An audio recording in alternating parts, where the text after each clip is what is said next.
There's a woman whose name is on wedding dresses worn by Mariah Carey, Victoria Beckham, Chelsea Clinton, Kim Kardashian, and countless others. If you've ever been to a wedding in the last 25 years, odds are you've seen her work on the bride. Here's what almost nobody knows about her. She didn't design a single dress until she was 40 years old. Her entire first career was figure skating. She started training when she was 6, competed at the U.S. Nationals, had her eye on the Olympic team, but didn't make it. She was devastated, so she pivoted and ended up at Vogue. At 23, she became the youngest fashion editor in magazine history. She spent the next 17 years there grinding toward editor-in-chief, but got passed over for Anna Wintour. Devastated again, she went to Ralph Lauren for 2 years, and then at 39, she got engaged. Went shopping for her own wedding dress, hated everything she saw, and sketched her own. She spent 34 years on this planet, from the age of 6 to the age of 40, being good at things that weren't the thing. And then one afternoon, because she couldn't find a dress she liked, she accidentally stumbled into the career that the entire world knows her for. Most of us don't have 34 years to figure out what we're actually wired for. Luckily, because of AI, we don't need them anymore. I'm Joe Downs. With me is Peter Swain. We're just a couple of successful idiots using AI to simplify our lives and optimize our businesses. Peter, before I give you your true or false question, would you like to guess who I was just talking about? I have no idea. I've got to say, wedding dresses are probably not my forte. I have a feeling Liz would get it right away. Vera Wang. No way. I didn't know that name. either. Yeah, Huh. I didn't know that either. I just would assume she grew up in the fashion industry. She was almost a figure skater. She was probably I don't. Jeez, I was gonna start to throw out figure skating terms, and I realized I don't know them. She was a triple Well, axel. you say almost a figure skater, but if she was gunning for the Olympics, then she was. I mean Olympic. Sorry, we almost knew her name is what I was trying to say from the Olympics. She might have been a triple axel away from from us knowing who she was for a completely different reason. Good on her. Wild. All right, triple axels. I hope that's right. I almost said triple Indy. Probably not. Peter, true or false? The British national sport is technically cricket, but the thing you Brits are actually wired for is forming an orderly queue for absolutely no reason at all. We did cues last week, man. Come on. I know. I thought so. We did cues last week. I was actually recording some social content the other day, and I realized the other thing we're really good at is roundabouts. We're amazing at roundabouts. You guys are terrible at roundabouts. Except in New Jersey. We have roundabouts everywhere in New Jersey, and that stands to reason because it's New Jersey, right? But they used to drive me nuts as a kid growing up in Pennsylvania across the river. You go to New Jersey, like, what the hell are these things?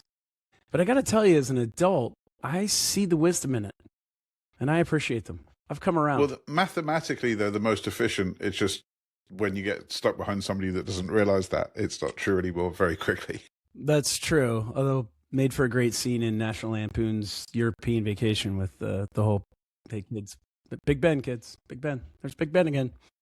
All right, Peter, today you are unwittingly going to give our listeners 3 AI prompts that will tell them exactly what they are wired for. You're gonna give them the cheat code for the Vera Wang 34 years, and I think they're going to be excited about that.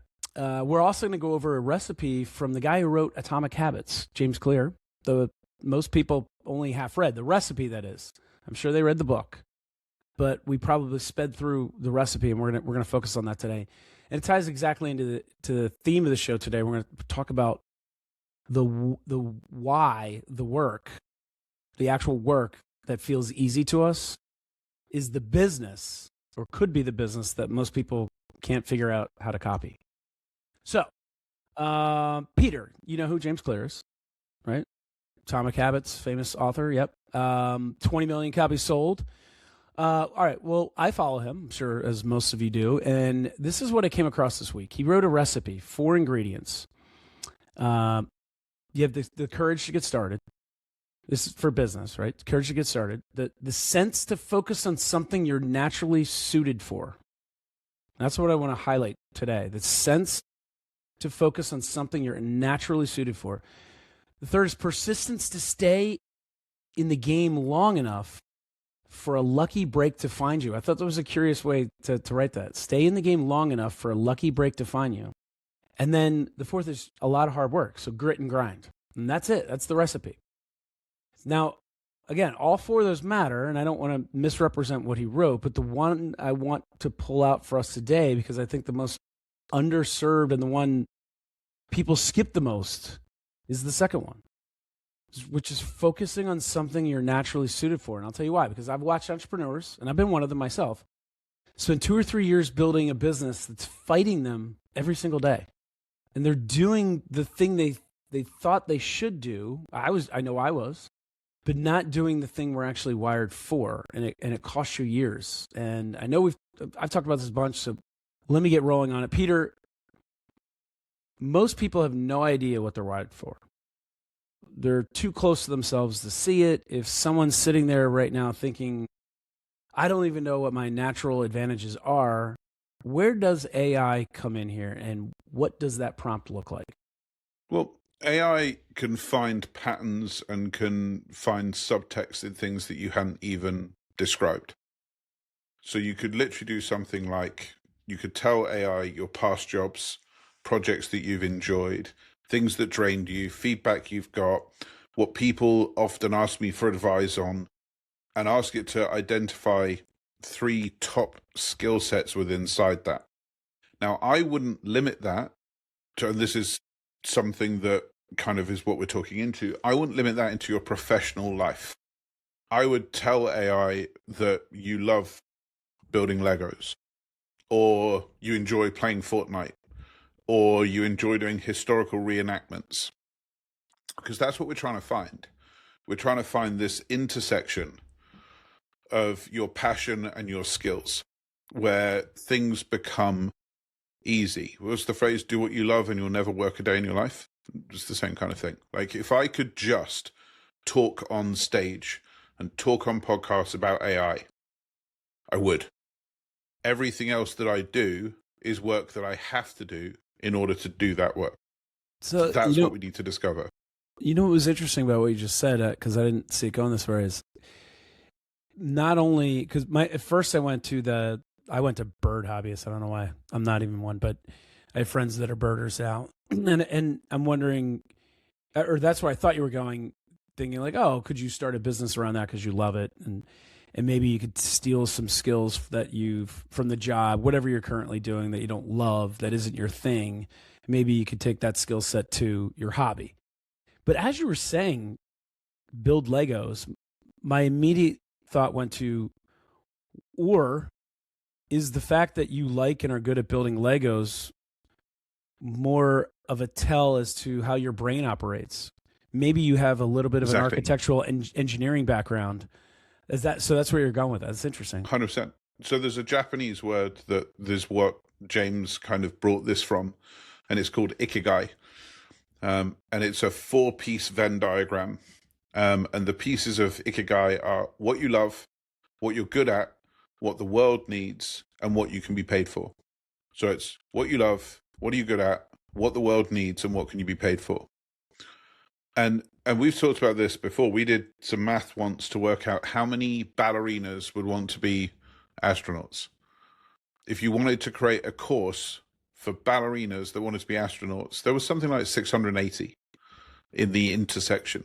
So if you had a $10,000 a year program for ballerinas that wanted to become astronauts, you could have a very successful living. You could easily do $700,000 a year for ballerinas that want to be astronauts. We don't realize how much abundance we live in, how much money there is, how much opportunity there is.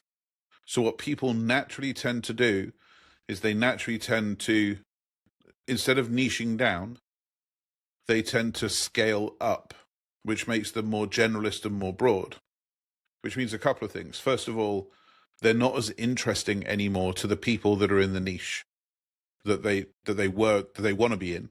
They've become less interesting to those people. Problem number one. Problem number two, their time is now diffused and diluted doing stuff that isn't at that core of everything, which means problem number three, they can't charge as much. You know, it's interesting. It's reminding me now of the episode we did recently about the mustard. Mustard. And, yep. But that was really focused on the entrepreneur who's already got the business. And maybe, to your point, they started scaling up instead of staying focused on what was their mustard. And here, this is almost like what's your mustard if you're the employee? I didn't even make the connection.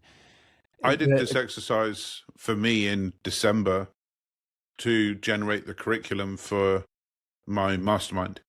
I worked out and I took a slightly different approach than we're describing. My approach was, I want you to give me 20, what would I do in this situation? And I'm going to answer what I would do. And I want you to discern from that what my skill sets and my natural passions are. Because, for example, if you say a funnel is underperforming, would you look at the copy, look at the offer, look at the technology? None of those answers are wrong. All of those answers are correct. But it tells you very quickly as to whether you are a copywriter, because if you're going to look at the copy, you're a copywriter. If you're going to look at the funnel speed, you're a technical person. And if you're going to look at the offer, you're a revenue person. So I'm like, I would definitely look at the offer. For me, if the offer doesn't fit the audience, there's no point doing anything else. It's like, got it. So you're closer to a CRO, Chief Revenue Officer or Growth Officer, than you are a CMO or a CTO. Okay, cool. And it's not that I can't do those other jobs. I can, and I have done. But that's not my natural position. And it just asked me questions all day of just like, well, what would you do in this situation? What would you do in this situation? And at the end of it, it came and said, we've identified 196 skills. I'm like, whoa. And it's like, here's tier 1, here's tier 2. But these 3 are your secret sauce. That's 196 skills for one person.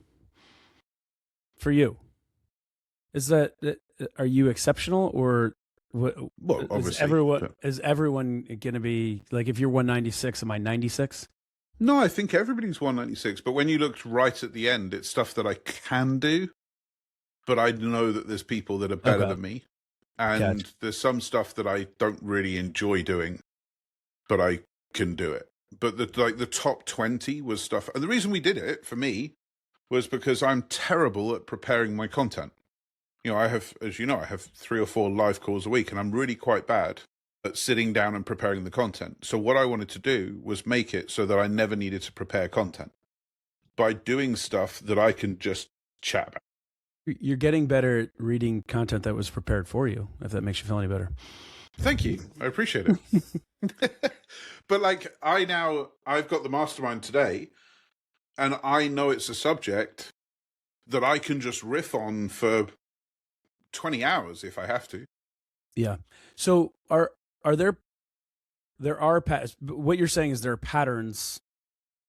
We all have patterns that we all have skills. How do we tease them out? Because it's so hard to see in yourself what others see in you.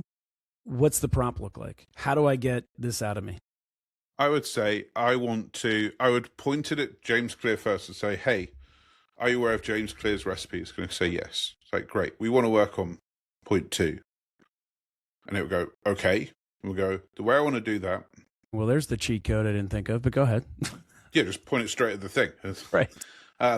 And then I enjoy making these things into games. Like, consistently, I play games. I think humans enjoy life more when we play games. So I would literally tell it, let's play a game. Ask me questions. What would I do in certain scenarios? Give me an A, B, C, D choice. I might give you E, other. Ask only one question at a time.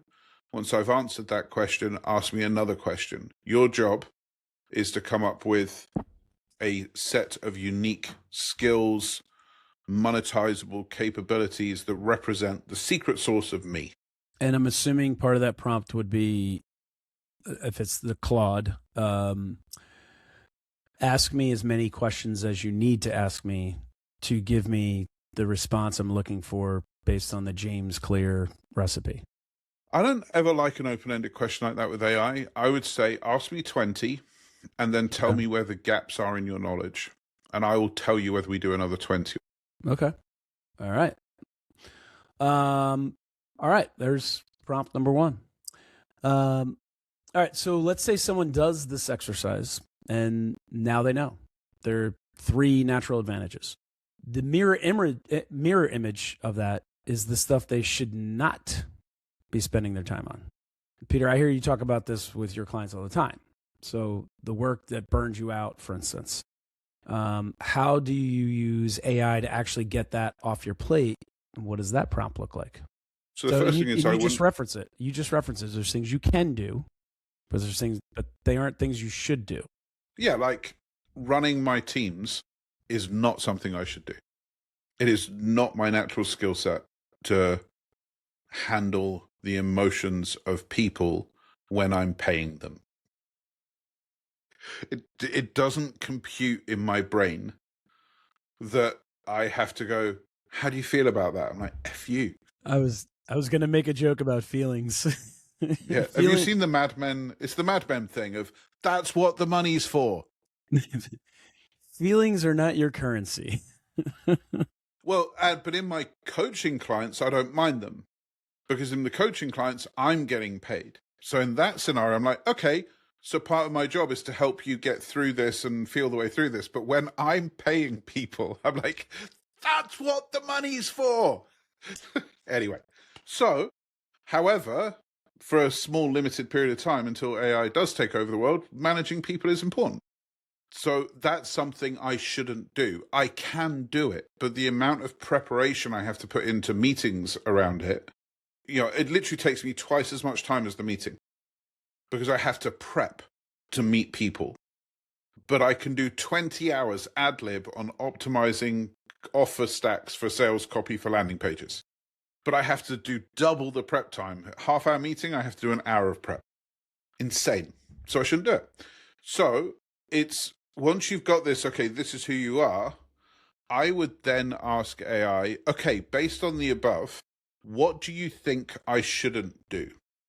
We're looking for things that I maybe can do, but are going to be an energy drain, not an energy gain. Based on the above, what do you think it might be? Go one at once, and I'll give you a strongly agree, strongly disagree, like a yes, no out of 10. At this point, you could upload Clifton Strengths or Kobe or any of those things. You could help enrich it that way. So I would ask it to go, yeah, give me 20 things that you think I probably shouldn't be doing. Yes or no? And I'll go through and tell you, because there'll be some in there that it gets wrong. There's going to be some that are just outliers where it goes, you probably shouldn't do this. And you're like, actually, I love that. And it's like, okay, fair enough. I'm glad you added the Colby and Clifton Strengths, and print would be another one.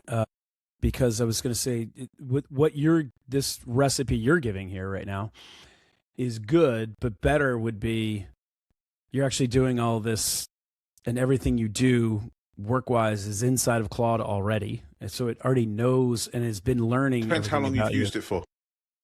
Okay, so better would be you start adopting it. It knows your work product. It knows what you do every day. It knows your frustrations. It has all your personality tests. It's reading your emails, right? It's connected to your emails, so it understands where you fall short in certain areas, and therefore it's even more informed even after you have an interview. And by the way, that probably helps form the interview, because it probably could personalize it. And once you've got those things, I'd add them to your custom instructions. So if you click in Claude, you click on settings, personalize. There's a thing called how do you want Claude to react? How do you want Claude to respond? And you can add in there custom instructions. And I have 2 that I recommend everybody does. My number 1 is what I call whole life advice, which is no matter what I ask you, never give me advice that is in contradiction to any of my other goals. Your job is to find the perfect answer. So that's number 1. And then number 2 is exactly this, of these are my weaknesses. These are the things I shouldn't be doing. One of mine, as I said, delegation, one of mine. I forget to delegate. I put it on my plate, and I go through this vicious cycle quite regularly. So AI now says, hey, this is probably something, is this really something you should be doing? Every time I say I want to do this, it goes, really? Is that something you want to be doing? I'm like, yeah. And it goes, you sure? I'm like, well, and it goes, perhaps this is something that should be on Liz's plate. And you're like, good point. Yes, it should be. So AI actively tries to move me away from stuff that I accidentally forget that I shouldn't be doing. And which AI is doing that for you? Is that Claude? Claude, yeah. Okay. I've noticed that I have Telegram synced with Manus. So my interface, my user interface is Telegram for, daily personal, not just personal business, but my personal assistant type of stuff. And I've noticed that a couple mornings, say, this task has been sitting here unfinished for 2 weeks. Who can help you with this? I was like, all right, well, you're learning. Which is fantastic, right? You're figuring me out here. Yeah, like at least for the foreseeable future, what we have the ability to do is, like, we all have the ability to be Batman and this thing be Robin for us. Like, we have the ability to have a sidekick. And most of the heroes in the story only become heroes when the sidekick is there. Like, we get to be a hero in our lives, which is pretty cool. But it is pretty cool. we can let this thing help us both elevate the things that we're amazing at, and also nullify a little bit of the things that we're not so good at. That's a good analogy, the Batman and Robin. I hadn't thought about that, but yeah, that's what it feels like. It honestly does. I'm like, I don't know how I get. My output is 3 to 4x, maybe more because of it. All right, so 2 of Clear's 4 ingredients down. What you're wired for and getting the anti-skill work off your plate. Third one in his recipe is persistence. Staying in long enough for the lucky break to find you. How does AI help with that? Because on the surface, to me, persistence, and I'm probably reading this wrong, I'm sure you're about to tell me, but it just sounds like grit. It sounds like keep grinding. And that's not really a prompt. Have you heard of the marshmallow test? I have not. I'm looking forward to it. You are going to love this one. The marshmallow test is the clearest known indicator of, what's the thing you do before you go to college? 3 initials, the score. SATs. Or ACT. The marshmallow test is the clearest indicator of SAT score that we have yet. And it's done when kids are 4 years old. How about that? You can predict a kid's SATs by the age of 4. If I'm 4, I'm eating the marshmallow. So what does that mean? I'm dumb? Yeah, dumb is a strong word. So the marshmallow score is literally you put 1 marshmallow in front of a kid, and then you say, hey, if you don't eat it, I'm going to return with another one soon. And you see how long it takes them to go, screw it, I'm eating the marshmallow. I would hate to give my kids this test. I'm 4? I'm eating the marshmallow. I think it's 4. I think it's 4 or 6. Yeah, but yeah, I mean, it's not measured in a great period of time. And what it's measuring is willpower, because willpower is actually it's a brain function that is able to suspend the production of dopamine. So I think it's the right prefrontal ventricle cortex. Anyway, what I'm trying to get to, willpower and grit are not, you can't keep pushing your way through it. You do have limits. So what you need to do, which is why I'm going to bring it back to an AI week, is you need to design your week around the things that boost your energy. And you need to have the discipline and consistency to do those things. I've got a lot going on, as you know, right now. Some good stuff, some bad stuff. And it would be very easy to come back to my desk after dropping the kids off and just start working, because there's so much that has to be done. Both good stuff and bad stuff that need to be looked after. But this morning, I woke the kids up at 6:30, dropped them off at 8 in the morning. I went and played golf, went to a driving range. I went to the shops and bought the component parts for a chimichurri sauce, and I went to the butcher's and got a really nice steak. And I went and got my hair done, and I spent 3 hours looking after myself. Because if I don't, what will happen is I will work until tonight, and then I'll make some really dumb health choices. Guaranteed. I'll eat food I'm not supposed to eat. I'll drink food I'm not drink stuff I'm not supposed to drink. I'll stay up too late, and then I'll start the next day even more in a scarce mindset. So the way I look after this with AI is, a long time ago, I sat and said, hey, I want to define energy drain and energy gain. I want to make sure you and I are locked in to the things that light me up. And I want a range of them, like a whole menu, a recipe of things that I could do in 5 minutes, things that take 4 hours. And it's like, great. And we just sat and literally talked. I think I did this in ChatGPT, and I was walking with headphones on. I'm like, yeah, I love playing golf. Hate putting. Ugh. No, because I'm not very good at it, and I don't really want to practice it. But whacking a driver on a driving range, love that. It's like, great. I love playing golf, but I really don't enjoy the walking. I'll do it if it's with a friend, but I'd rather be on a buggy in a cart. It's like, okay, why is that important? I'm like, well, because I live in the UK. So for 6 months of the year, they don't let carts out because it's just muddy. It's like, okay, I love cooking, but I don't love cooking something that takes 6 hours to prepare. That's not my jam.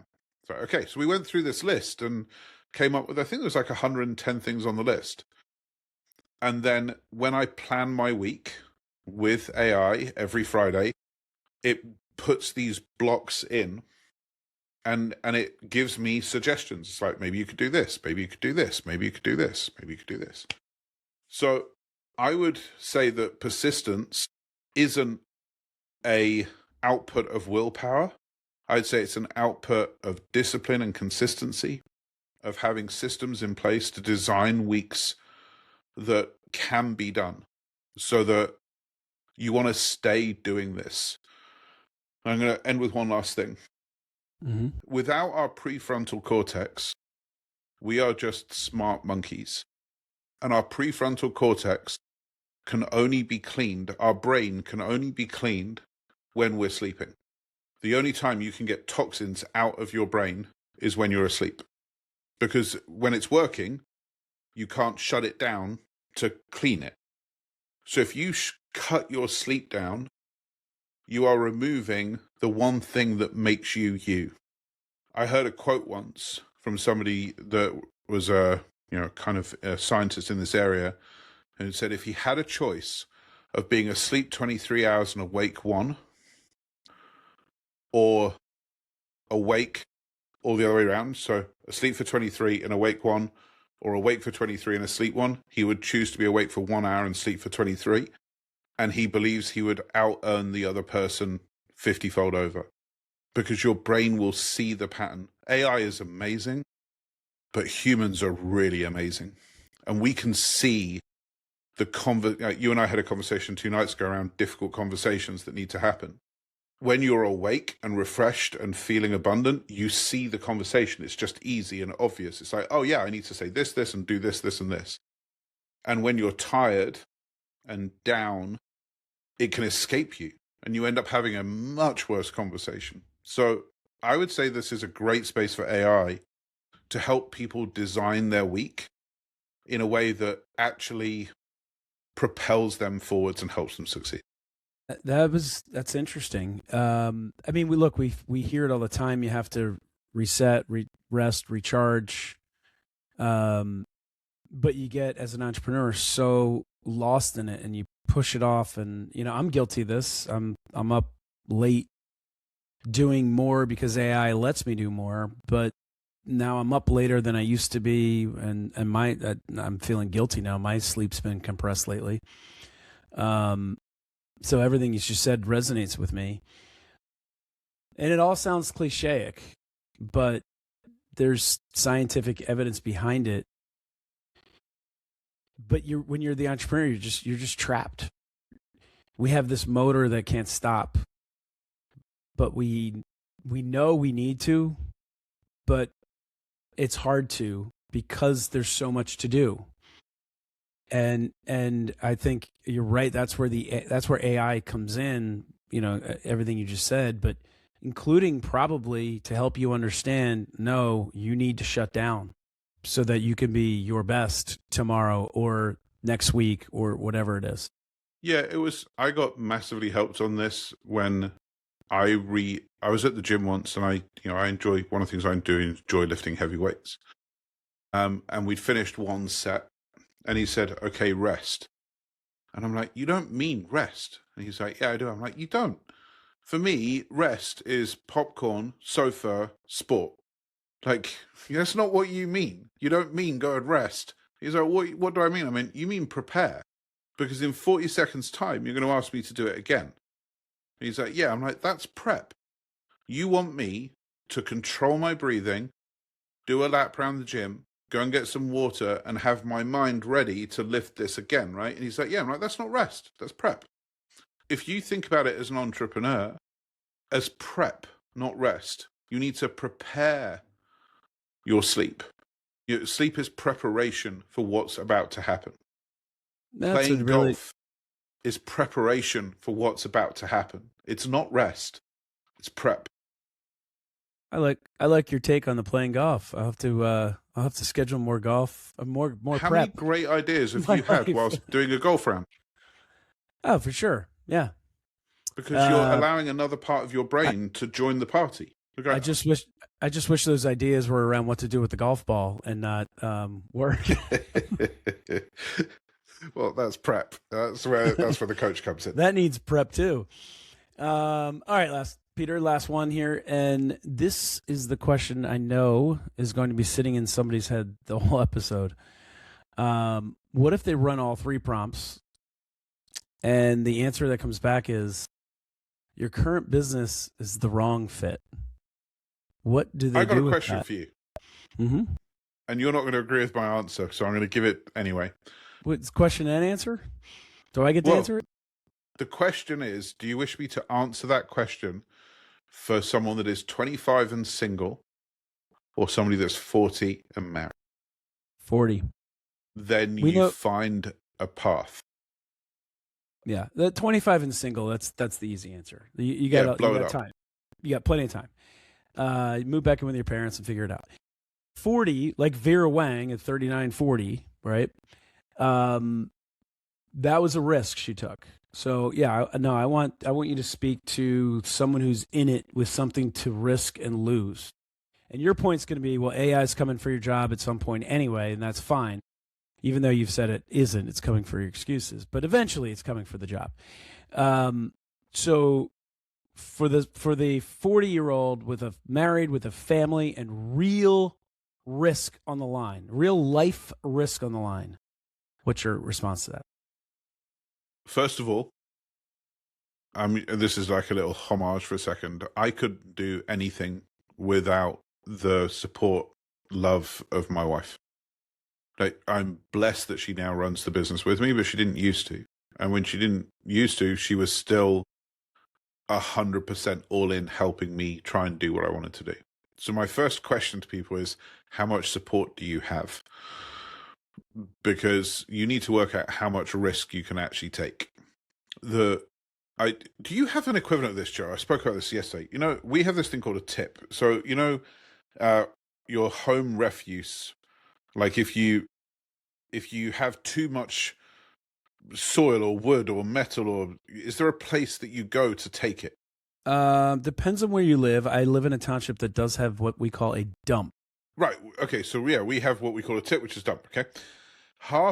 Whenever I go to these things, which I love doing for some reason, it really fills me up because it's like half an hour in the car. I can't work. I'm decluttering the house. For some reason, I enjoy these things.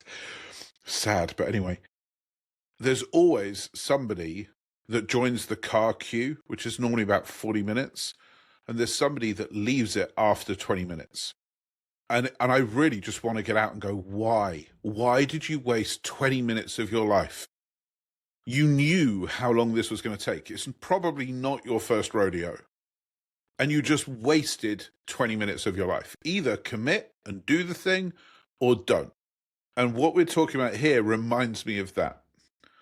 Of if you're going to do the thing, work out how much do you actually have to spend? How much do you have to burn? What are the savings involved? How long do you think it's going to take? And yes, AI can help you with all these questions.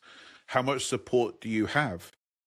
How young are your children? How much is your wife or husband willing to do more? Because you pretending that it's just your sacrifice is untrue. If you're going to keep your full-time job and launch your part-time thing over here as well, there's going to be an impact on holidays, vacations, childcare, schooling.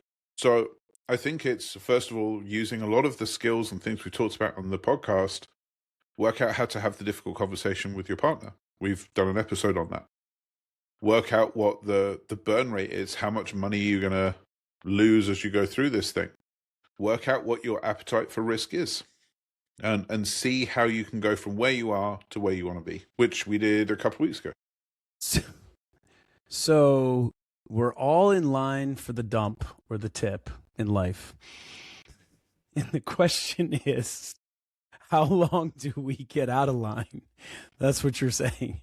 I'm kidding. I'm saying the worst thing you can possibly do is do this for 180 days and then quit.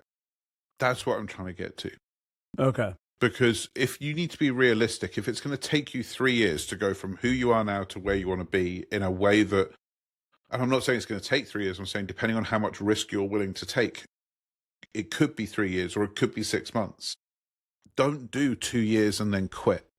Don't let your idea sit in the graveyard of hopes and dreams along with everybody else's. If you're going to do it, do it. And if you're not going to see it through, then don't even start. I want to look, to me, it's very obvious. And anyone who's listened to this show for a while now, we've given probably from, I don't know if we've exhausted every angle, but we've given plenty of angles on how to use AI to work out the thing. Today, we just talked about how to figure out which one it is, how to tease it out of you. But certainly business plan, risk, how to map it out, how to talk, all that stuff, how to have the tough conversation. We've given the full playbook, or at least most of the playbook. So to me, the actual business part of it, I feel like if you've been listening, you believe us. It's there. It's AI. You're probably already doing it. I think that part is, believe it or not, the easier part to understand. Or when I say that, I mean, it's easier to understand how AI can help with that part. That part seems very quantifiable. It should to everyone. The part that I think is still a little squishy is the emotional part. When you realize, or one, realizing, and two, when you do realize this thing I've been doing for so long is not my thing. It's not my jam. How does AI help you with the emotional side of that? Because you're fighting your own inner demons at that point. You're fighting, am I a failure because I've been wasting 20 years doing this thing in this industry? And sure, I've climbed the corporate ladder, and my salary's gone up over time, and I've got my 401k, my ops. So it's not a total failure. I might even be very successful at it. I just don't like it, or I don't love it, or it's been providing for my family so that we can do things we do love, but I don't love it. I dread going there. How do I bridge between that feeling, that inner conflict of, I don't love it, I don't hate it, I don't love it, it's not my thing, but it is providing all these other things, to, hey, I'm going to start doing what I love. I'm going to take these steps. I know this is maybe one of the most difficult prompts I'm going to ask you for, or at least concepts. It's the easiest. Okay. To me, it seems hard, but go ahead, make it easy. Yeah. Tell it everything you just said. I hate when you do simple things. What does that mean? You just, I mean, I can't repeat what you just said, but it's like, you would literally just say, hey, I've done this exercise, and am I a failure because I'm walking away from my career? But I dread it, but I see this thing and and I want to get started, but the feeling inside, whatever you just said, but all that, I don't identify with that at all, because I'd be like, wow, this is cool, this is exciting, I've found something new that I can go and conquer. Because but you're different. You're cut from a different cloth. Most people are not like I agree, which is why I'm saying I can't even repeat it because I wasn't really listening to it. But when I am at points where I'm emotionally challenged, when I'm disappointed with myself, or I haven't done something I said I would do, or da da da da da, and I need it reframed, I just tell AI, hey, talk me through this, reframe it for me. Like, I'll give you an example. Social media. I said to Claude probably a whole year ago, I hate social media.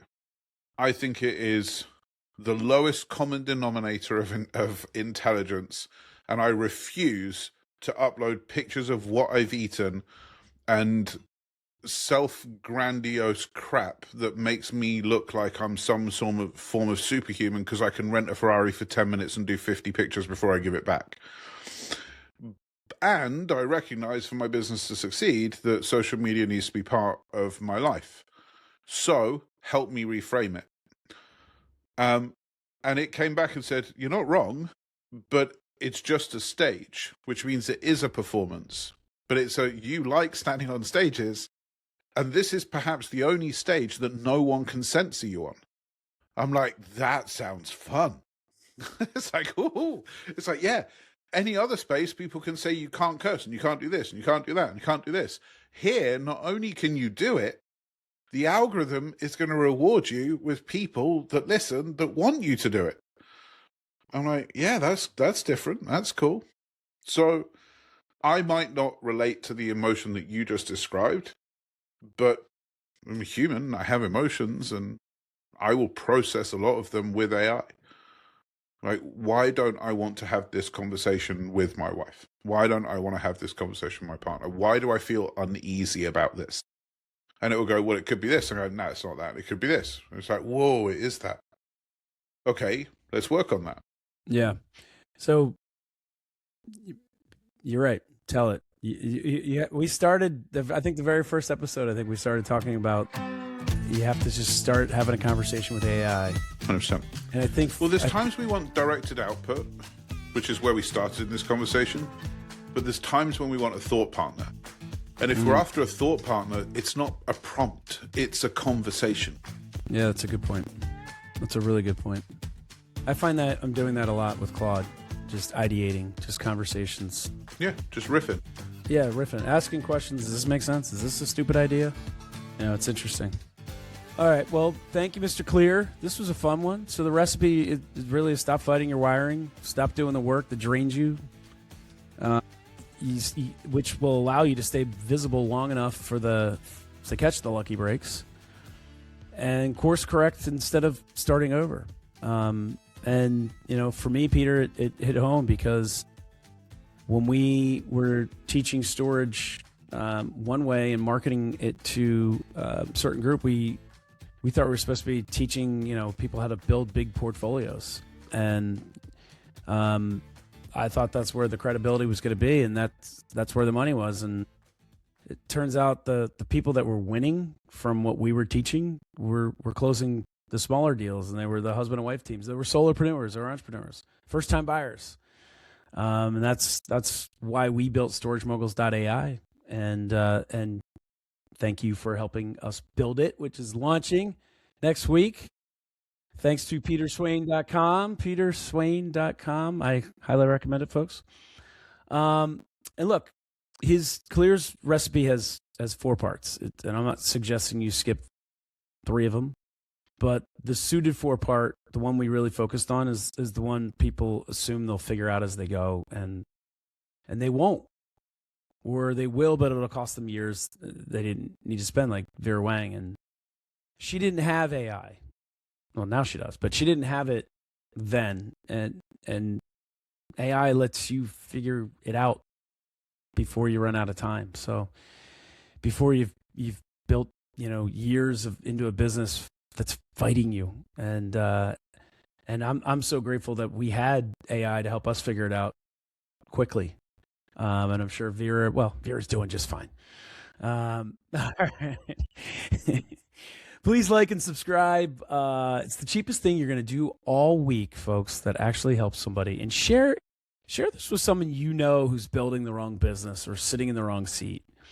If you're interested in real estate, you want to go deeper, storagemoguls.ai for real estate and self-storage entrepreneurs, and Peter runs a mastermind for entrepreneurs as well. So if you're interested in seeing what he's up to and how his business can help you, you can find him at peter@peterswain.com or just peterswain.com.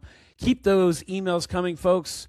idiots@successfulidiots.com. I promise you, if we see one that just makes sense to talk about in an episode, we will feature it, and we will, again, appreciate it. For Peter Swain, I'm Joe Downs. We are your Successful Idiots. Thanks for listening. We'll see you next week.